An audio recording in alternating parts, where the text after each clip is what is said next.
I just feel so lost on what to do. This is tearing up wounds and old rage is building again. Let me give some backstory. I grew up in what was probably the most normal of normal households. Parents worked a lot, but still managed to care for me and my three older sisters. We were never super close as a family, but never had any issues either. Same goes for my extended family.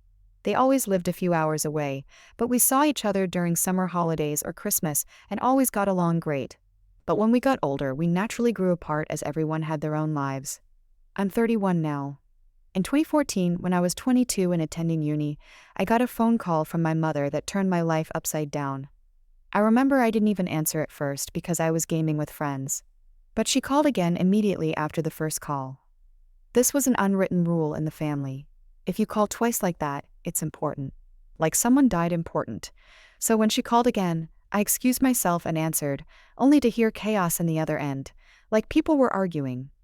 But when my mom realized I had answered, it sounded like she went to another room and closed the door. I just asked what was going on and I heard she was crying.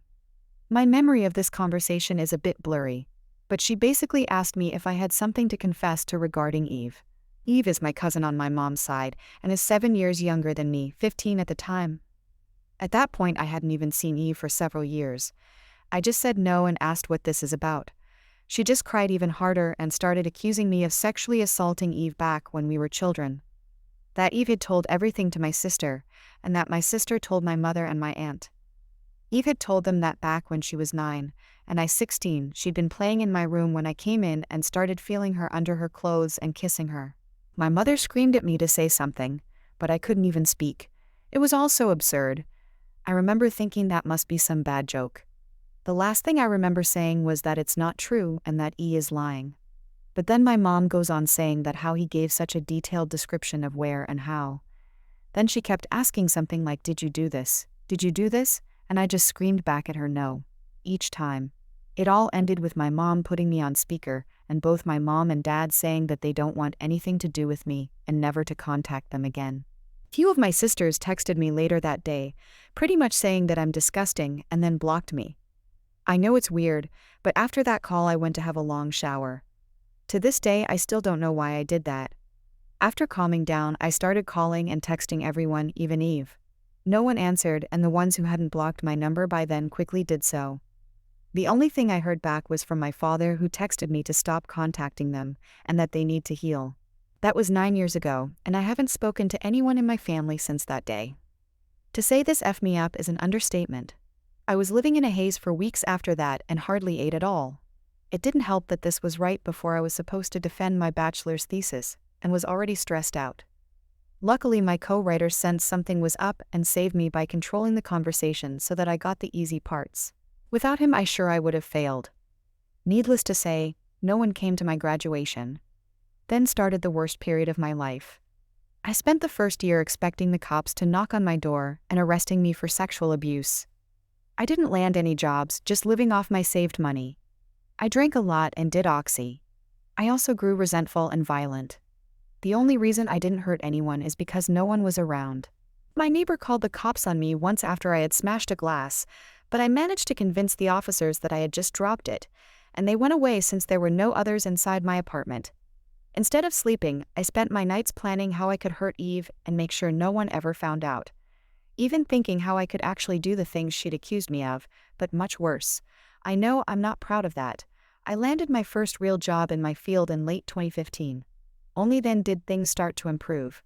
I focused all my time on my job, as it gave me something normal to do. Recovery was a slow process, but I drank less, sober now for 4+ years, and smiled more. I lived cheap and earned good money, so I made a point of buying myself a nice gift for my birthdays, a VR headset, a motorcycle, Lego, etc. And last year I moved from my shitty apartment and bought a small house. It was an old dream of mine to have my own garage and a garden to care for. This has boosted me even more, so my life is okay now. I still got problems. I've been on antidepressants for the last few years, and while they help, it's not in a happy way. They simply remove the dark thoughts and replace them with dead ones. My trust in other people is close to non-existent. I've tried dating, but only been on 2 dates with 2 different women. It's really hard to speak like a normal person when it comes down to it. And what would I tell a potential partner when she asked about my family? Oh, they accused me of a heinous crime and we're not talking anymore. But I didn't do it, I swear. My field is very male-dominated, so the only woman I really speak to is my therapist, who I like a lot. If this text was difficult to follow, I apologize. I'm not good with words on the best of days, and I started rambling a bit when it all came back to me. It's already getting long, so I will fast forward to my current issue. A few days ago, I received a text from my mother. It felt unreal, and I was scared to open it at first, so I just stared at the notification for hours before opening it. Yesterday, another text followed. They basically say hi. It's been so long since we talked. We miss you and want to know how you're doing. Here she writes a long text about my sisters and how my nieces and nephews are getting big. I didn't even know I was an uncle. Know that we love you and always will. Mom and Dad.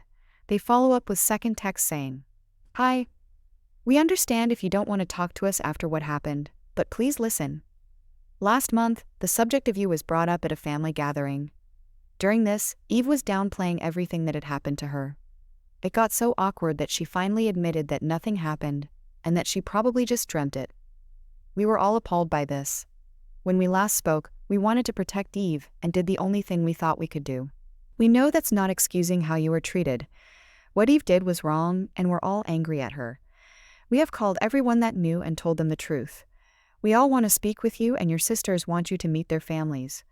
Please write back if you can find it and you to forgive us. So yeah, that's my situation right now. I haven't answered, but they no doubt know I've seen it. Truth be told, I'm seething.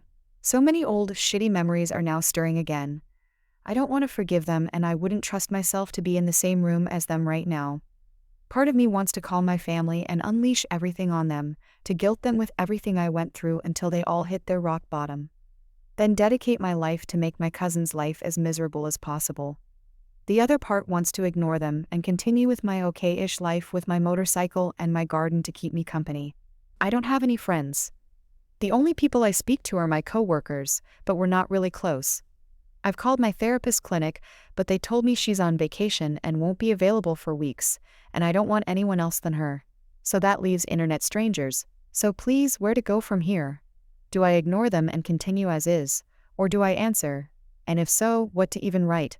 I'm pretty sure meeting them in person would be a bad idea for a foreseeable future, but I'm not even sure how my life can improve from picking up those old threads.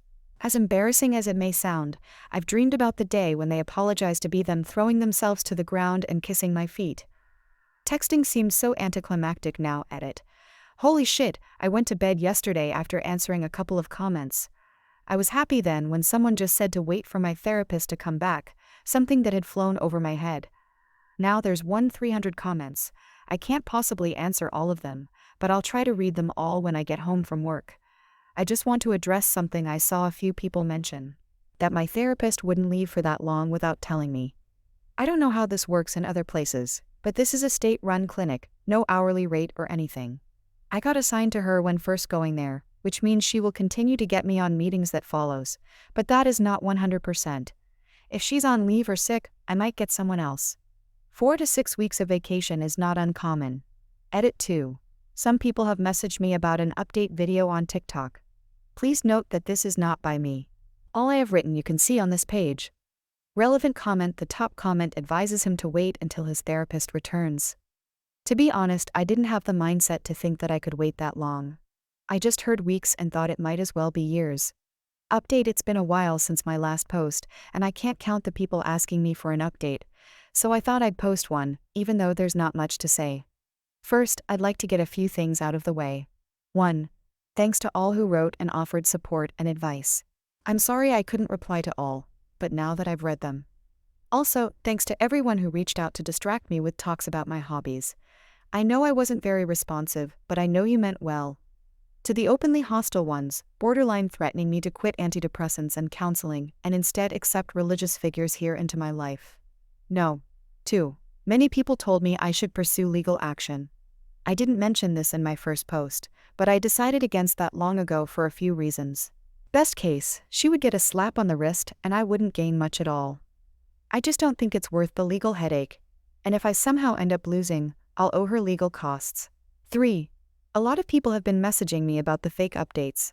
As I wrote in an edit to my other post, there are some fake updates on TikTok and YouTube.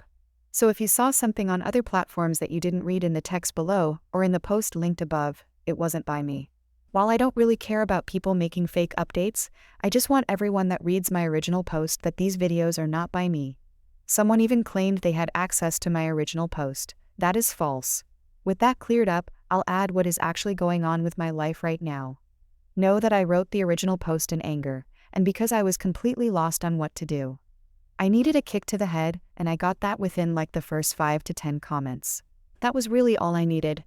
I've met my therapist. I was first scheduled for September, but she managed to move it, and we've had 2 talks so far. She also read the original post and many of your comments. While she would have preferred me to confide in a colleague of hers, in the end she was glad you guys told me to calm down a bit and wait. She knows firsthand how I can get when angry. I won't go through everything we talked about, but it comes down to that I may respond to my parents at some point. But if I do, it won't be anytime soon. I've started writing everything down that I want to say to my family, and then my therapist, and I will go through those things continuously. For those who asked, they haven't tried to contact me further. I will not be updating this issue anymore. I don't want to be rude and I appreciate all the support, but it really is draining sometimes. I was almost glad when the moderators locked the comments on the first post. I'd like to end by saying, thanks again to all the people who've been wishing me well and checking up on me. And for the people writing to check that I'm still alive, don't worry, you don't have to do that.